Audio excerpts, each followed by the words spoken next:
皆さんね、世間の常識って言葉そろそろ疑った方がいいわよ。あれ大体の場合ただのみんなが思考停止した結果ですからね。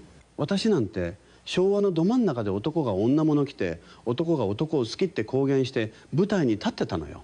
世間の常識から見れば存在自体が放送事故でもね、生きてるのは世間じゃなくてあなた自身でしょ。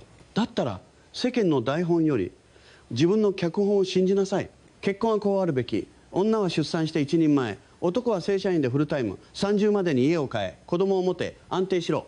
うるさいのよ、黙りなさいって感じ。誰が決めたのそのルール。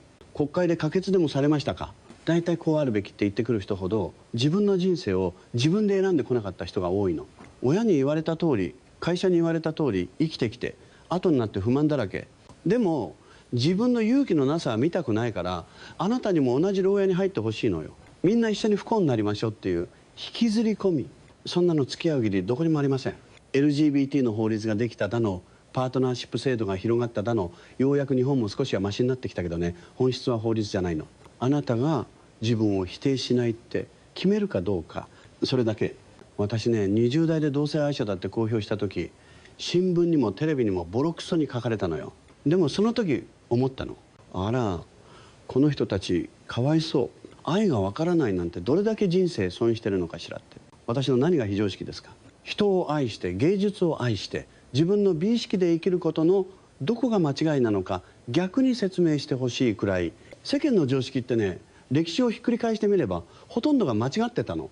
昔は女に教育はいらないが常識、戦争は美しいが常識、同性愛は病気が常識、全部今なら笑い話でしょ。でもね、今あなたを縛ってる常識も30年後には笑い話になりますよ。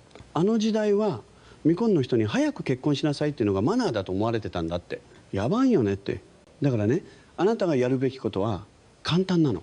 未来から見て恥ずかしくない側に今のうちに移っておくこと、つまり自分で考える人間になること。親がこう言うから、上司がこうだから、 SNS で叩かれそうだから、そんな理由で自分の人生を曲げるのは一番みっともない妥協です。どうせ叩く人はあなたが何をしても叩きますから。ならせめて自分の好きなことで叩かれなさい。私はね、変わり者と言われることを褒め言葉として生きてきました。みんなと同じが安心だなんて家畜の発想よ。人間なら私はこうしたいを言葉にして態度にして責任を引き受ける。それが品格。勇気って戦場で銃を持つことじゃありません。親に結婚しないかもしれないという勇気、会社にそれは間違っていると伝える勇気、私はこれが好きですと胸を張る勇気、それを毎日小さく積み重ねること。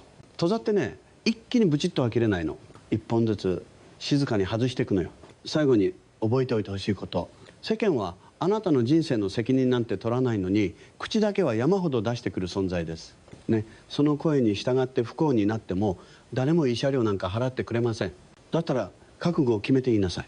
世間の皆様、ご意見ありがとうございます。でも演出、脚本、主演全部私でやりますんでお気遣いなくと。あなたの人生は量産型ドラマじゃないオリジナル一本勝負でいらっしゃいな。非常識と呼ばれるぐらいでちょうど美しいのよ。